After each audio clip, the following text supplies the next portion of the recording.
Bueno, pues es todo un honor estar aquí en este formato de Mujeres con Voz. Y hoy tenemos a Inma Lloret, Aiter. Es todo un honor para mí que estés aquí, que hayas decidido aceptar mi invitación. Me gustaría decir que yo la admiro como persona, porque en estos espacios solemos hablar siempre del currículum de la persona y no decimos quizá nada de la persona. Y yo creo que somos más, ¿no? Y además, la charla de hoy va de esto, de que somos más que nuestras partes, somos más que nuestro currículum, ¿no? Que forma parte de nosotros y que nos podemos sentir muy orgullosos y orgullosas. Y como ella va a sé que trabaja el tema de la vergüenza, estoy diciendo esto ya, y esta parte se está activando a lo mejor o no. Así que ya, pues bienvenida de nuevo. Gracias, encantada Lola de poder conversar contigo. Y me gustaría empezar la charla, pues que nos hables un poco qué es esto de las partes, ¿no? ¿Cómo Ujú. qué te llevó a estudiar este modelo y ahora a dedicarte a ello? Este modelo me llegó más desde una experiencia personal, ¿no? Fue empezar a saber y conocerlo que me sentí como muy reflejada en él, ¿no? Este modelo habla de que en realidad tenemos diferentes subpersonalidades, diferentes partes, ¿no? Y unas partes son partes protectoras que nos ayudan a manejarnos en la vida y a no sentir el dolor de otras partes, que son las partes exiliadas. Y esas partes exiliadas son las que llevan las memorias del dolor, de experiencias difíciles que no hemos podido digerir, que han sido muy duras y que éramos muy vulnerables en ese momento cuando lo vivimos. Y eso ha quedado ahí como enterrado en nuestra vida. Y para poder sobrevivir hay otras partes que van a tomar el control en nuestra vida y que nos ayudan a manejarnos en el mundo. Y esas partes pues son mi parte evitativa, mi parte adictiva, mi parte mental, mi parte crítica, ¿no? Ujú, Y de entrada, pues a nivel intuitivo piensas, "Oh, pero ¿cómo puede ser que yo tenga tantas partes y además esas partes que me hacen tanto daño? No quiero tenerlas, ¿no? O sea, a nivel intuitivo dices, no quiero que esto esté ahí y quiero, pues en terapia queremos quitarnos esto de encima, la crítica, las adicciones y los modelos más tradicionales han intentado, pues, de alguna forma confrontar esto, resignificar la experiencia. Y desde IFS se hace todo lo contrario, ¿no? Que es mirarlas y amigarnos con ellas, mirarlas con curiosidad, con compasión y poder entender por qué están ahí en nuestra vida y cómo nos ayudan, ¿no? Y cómo nos ayudan a manejarnos en la vida a pesar de que muchas de ellas tienen un impacto muy negativo, ¿no? En nuestro día a día, ujú, pero son partes que tomaron esa tarea en un momento muy delicado de nuestra vida y creen que la única manera de lidiar con el dolor es a partir de hacer lo que ellas hacen. Por esto, adicción, crítica, evitación, todas esas formas de estar en el mundo que hacen que no conectemos, que nos anestesien del dolor que está ahí debajo y que es un dolor que ellas consideran que es insoportable y que no podemos mirar ni sentir, ¿no?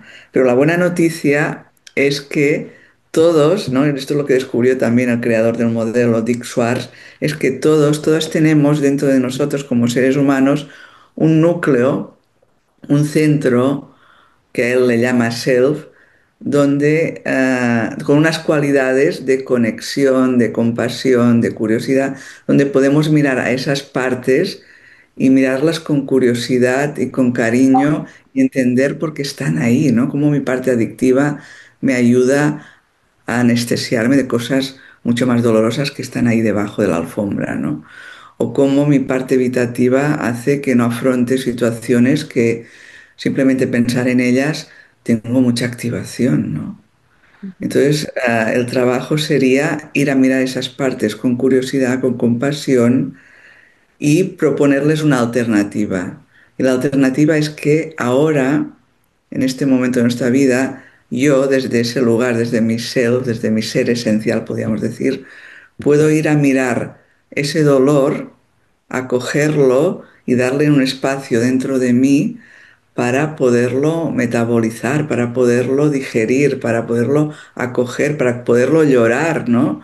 Esos duelos que no hemos podido hacer, ¿no? Estar con esas partes que cargan tanto dolor y poderlas acoger, sanar y liberar para que nuestras partes protectoras no tengan que trabajar tan duro, para que mis partes adictivas no tengan que estar ahí intentando anestesiarme, ¿no? Para que mi parte evitativa no tenga que hacer que cada vez que tengo que ir a una situación social, pues tenga que hacer, no, no, no, no voy porque ¿no? Me activa demasiado, ¿no?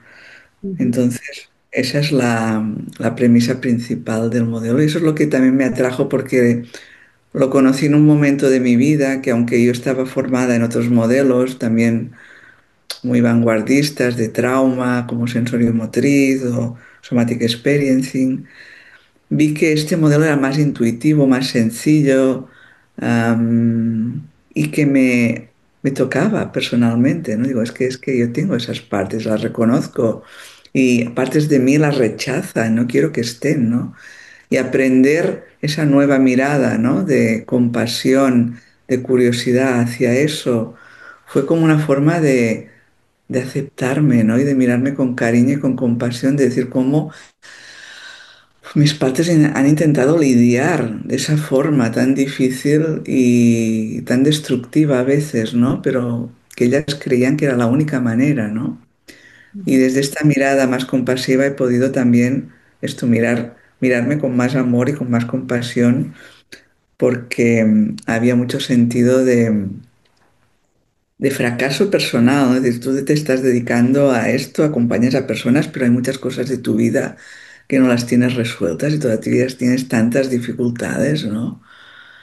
Entonces, bueno, aprendí a ver que eso tenía un sentido en mi vida y que tenía que ver con cosas difíciles que habían pasado, que todavía llevaban muchas cargas y que esas partes protectoras me ayudaban a tirar adelante, pero que todavía quedaba mucho por sanar en mi vida, ¿no? Y ese ha sido el camino de sanación y de transformación en el que todavía estoy, porque es un proceso de vida para mí y FS es más que es un modelo de terapia, es un camino de vida, de sentirme a mí misma y sentir a los demás y entender el mundo que nos rodea, ¿no? Entonces, ahí estoy todavía en ese camino y muy feliz de haber encontrado una forma de verme y de ver a mis semejantes con esta mirada tan amorosa y compasiva, ¿no? De quién somos realmente. ujú. Mm. Pues, te quiero dar las gracias por, no solo por compartir el modelo y explicarlo de esta manera tan clara, por lo menos para mí, espero que todo el mundo también le llegue de esa manera, ¿no? También por transmitirnos tu experiencia, ¿no? Y mostrar esa humildad que siento que es tan importante las personas que acompañamos, ¿no? A Mm. otras personas. El reconocer nuestros traumas y el tener esa mirada compasiva con eso y ese sentido que le da el IFS. Entonces, me surge esta pregunta, decías, ¿no? ¿Cómo nos amigamos con estas partes? Como a través de esa mirada compasiva, ¿no? Esa mirada de compasividad. Y me gustaría si pudieras profundizar un poquito más cómo las personas pueden acceder o qué es exactamente esa mirada compasiva, que dices que venimos de fábrica con ello, ¿no? Si puedes hablar un poco más, porque también eso creo que nos puede ayudar, también sabiendo, recordándonos que está en nosotros, ¿no? Que por vallados que estemos, todos venimos con eso, ¿no? Claro, claro, por ejemplo, ¿no? Las partes que me critican, ¿no? Todas tenemos partes que nos critican porque venimos de modelos autoritarios, de educación, donde han tenido impacto en nuestro sentido de nosotras mismas o a veces también, pues, cómo nos han educado, las relaciones, ¿no? De apego con nuestros padres, a veces pueden haber sido como que apoyaban algunos aspectos de nosotros, pero rechazaban otros, y nuestras partes han aprendido a adaptarse a estos sistemas, ¿no? De educación, de relación, de apego, a veces sometiéndose, ¿no? Y sometiéndose a esos sistemas a forma de, con partes críticas que te dicen, no, esto no lo hagas, hazlo así, ¿qué van a pensar de ti? Am, y esas partes críticas, por ejemplo, ¿no? Tienen una función de ayudarnos a adaptarnos a esas estructuras donde tenemos una necesidad de apego, ¿no? Con nuestros padres, con nuestros educadores.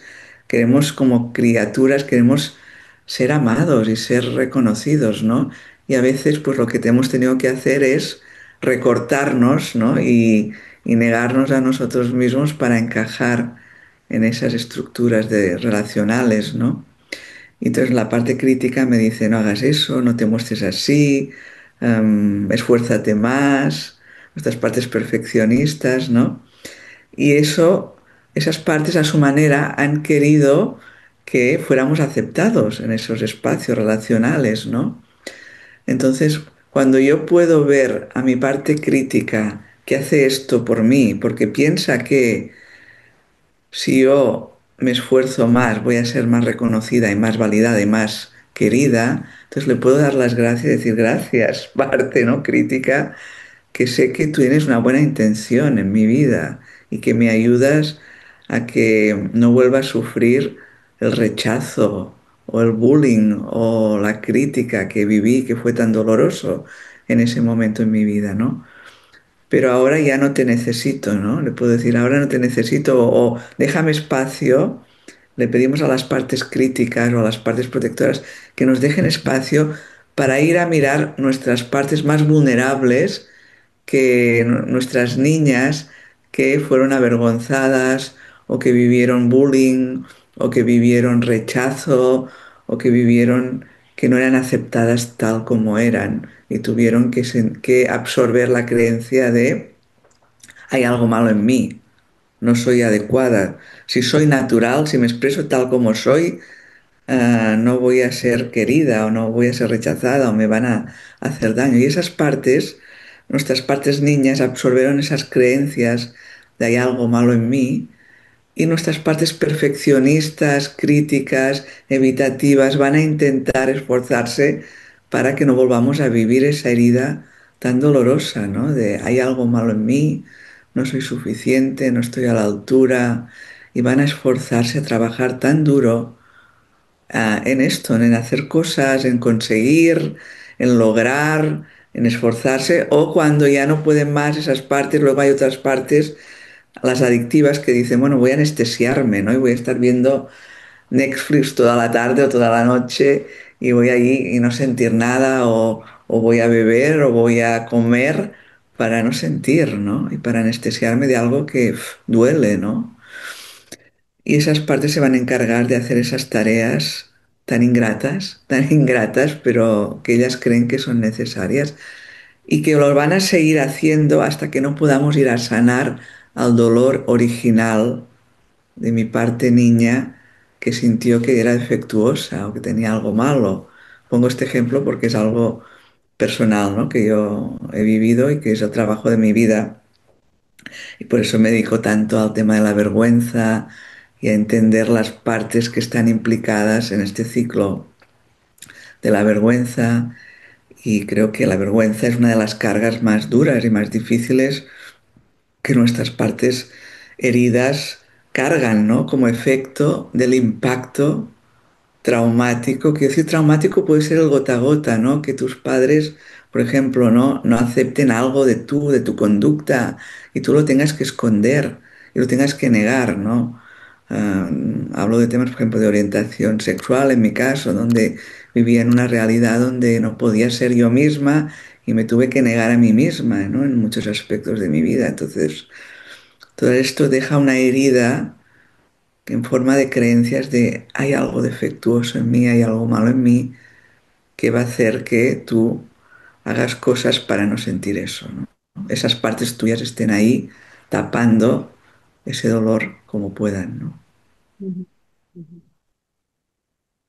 De nuevo, gracias, ¿no? Por compartir tu experiencia, por mostrar esas partes vulnerables, ¿no? Darles voz, dar voz Mm, a la vergüenza también, ¿no? sí. Como que con la vergüenza también podemos hacer esta entrevista, ¿no? También podemos como compartirnos y abrirnos, ¿no? Porque yo también tengo esa parte de vergüenza, ¿no? Sí, sí, sí. Yo creo que, todos en mayor y menor medida tenemos esas partes, ¿no? Que no contamos, aquellas cosas que no, que escondemos, ¿no? Y que sentimos que nos pueden rechazar pero a medida que podemos ver, ¿no? La inocencia de quién somos y de nuestra esencia, ¿no? Pues desde ese lugar de compasión, ¿no? Que todos tenemos, podemos llegar ahí y a podernos liberar de todas esas creencias que se han generado a partir de ese impacto de heridas de apego, de experiencias de microagresiones, bueno, y de cosas que han sucedido repetidamente, ¿no? A lo largo de nuestra vida. Ujú, Se han quedado, ¿no? ujú. Ahí, pegadas a nuestra identidad. Bueno, también creo que este modelo tiene, tiene muchas cosas positivas, pero una es que hablas de sanación, ¿no? Hablas de poder liberar creencias que hay como, Ujú. o emociones o liberarte. Como sabemos que es un proceso, pero como puedes acompañarlas, ¿no? Desde tu ser, que decías. Creo que eso también puede dar como un camino, ¿no? Una luz a una persona que está haciendo un proceso terapéutico y que a veces siente que se queda enganchada en el dolor, ¿no? O sea, yo la pregunta sería, para ser más clara, ¿cómo nos podemos quizá desmezclar cuando entramos ahí en esas partes? La gente sepa que este modelo lo que hace es que puedas acompañarte desde el self. Si nos puedes un poquito hablar más de esto. Claro, por ejemplo, ¿no? En una situación donde yo me expongo con un grupo y algo me quedo en blanco, pongamos, o me quedo mal, de seguida, si yo tengo experiencias donde me he sentido avergonzada en situaciones grupales, o he sentido humillación o vergüenza, rápidamente me voy a ir ahí, a una parte de mí que siente, uff, qué vergüenza, qué mal, lo he hecho mal, o estoy mal, o no soy adecuada, no soy suficiente. Rápidamente decimos que nos mezclamos con esas partes que todavía tienen una carga, ¿no? Y desmezclarnos significa poder ver que ahora me está pasando esto y significa que como hay mucha intensidad en esa experiencia de hay algo malo en mí, conecta con algo de mi historia, ¿no? Y a la medida que yo puedo ver y conectar esa experiencia que tengo ahora con aquella niña, ¿no? Que vivió, pues estaba en la clase y le preguntaron la lección, salió ahí en medio de la pizarra y se quedó en blanco y fue ridiculizada o fue, ¿no? Castigada o reprobada, lo que fuera. Entonces puedo mirar con curiosidad y con compasión a aquella niña y ver que no hay nada malo en ella, ¿no? Que ella es inocente, que ella es valiosa, que ella es digna de amor, simplemente que hay algo malo que le sucedió, ¿no? Y algo malo le sucedió en ese momento y en otras situaciones de su vida que hicieron creer que ella era la que era defectuosa, pero en realidad lo que era defectuoso era el entorno, ¿no? Que no era un entorno cuidador, ¿no? De protección, de unas condiciones de seguridad para que una niña o un niño pueda crecer, pues aprendiendo, ¿no? Y sintiéndose valioso y digno de ser, de estar en el mundo, ¿no? Que es como deberíamos crecer, ¿no? En esos entornos saludables, acogedores, ¿no? Entonces, que es que desde ese lugar donde yo puedo ver dónde eso apareció, esa creencia de hay algo malo en mí, y lo puedo liberar y desmezclar, es decir, yo no soy no, no hay nada malo en mí, simplemente algo malo me sucedió. Y puedo, a través de un ritual que hacemos, ¿no? En el modelo IFS, soltar esas creencias, ¿no? Liberarlas y que despegarme de esa identidad defectuosa que me ha constituido durante años y que ha hecho que yo vaya por el mundo sintiéndome menos o menos capaz o en situaciones de reto pues más bien, ¿no? Con partes evitativas, decir, no lo hagas porque vas a quedar mal y es mejor no hacerlo que quedar mal o enfrentarte a esa situación donde puedes fracasar, ¿no? Esta idea de fracaso se ha construido desde esta experiencia que yo viví o que vivimos, ¿no? De esas experiencias continuadas donde me dijeron, tú eres un fracaso, eres tú que eres defectuosa, ¿no?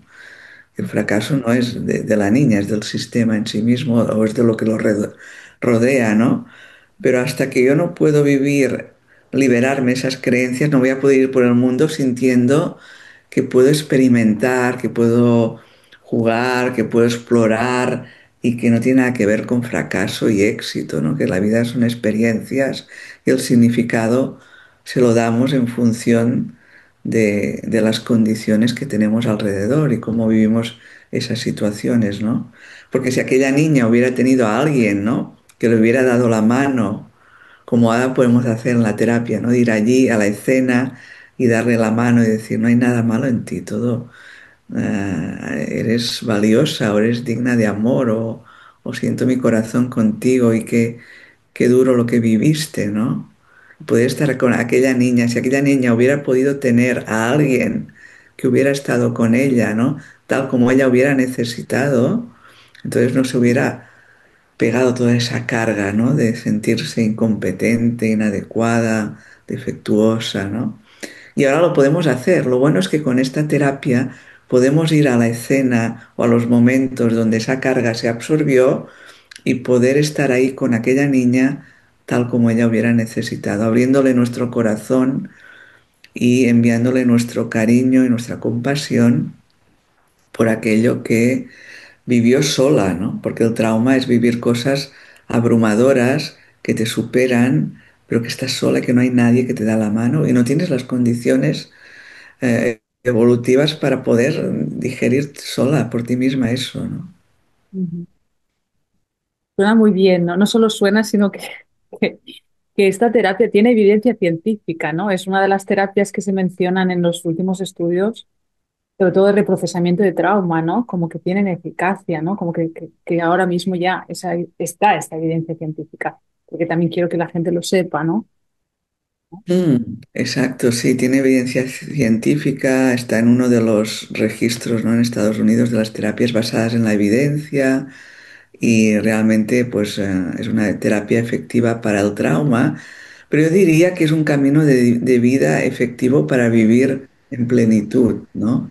Es un camino de vida donde si podemos estar, aprender a estar con nuestras partes vulnerables en el momento que eso ocurre, ¿no? Si pudiéramos en la escuela con los niños, decir, bueno, cuando un niño está sufriendo algo, acompañarle para que se pueda acompañar en ese momento de vulnerabilidad y entender que eso es tan importante, ¿no? Y que podamos ver también, por ejemplo, ¿no?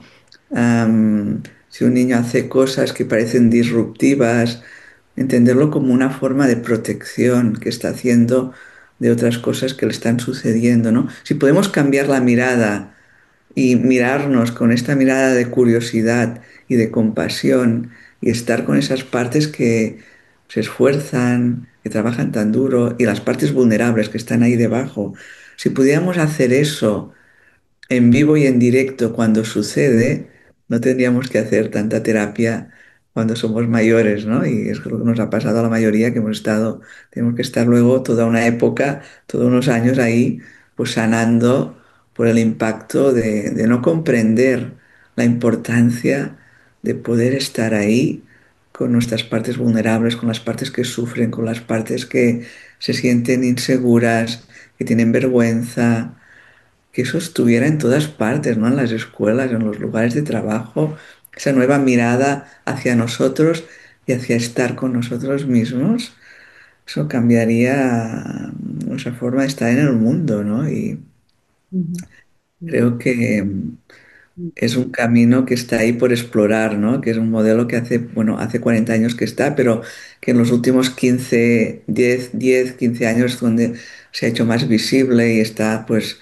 siendo más reconocido y conocido, pero que creo que tiene mucha más posibilidades, ¿no? Que estar en el ámbito de la terapia. Y ojalá, pues una de mis pasiones y bueno, mi misión es también poderlo difundir más allá, ¿no? De nuestro ámbito de terapia, que es en donde profesionalmente yo pues he crecido, pero que también ahora me siento más motivada a que este modelo llegue a otros contextos, ¿no? Más amplios.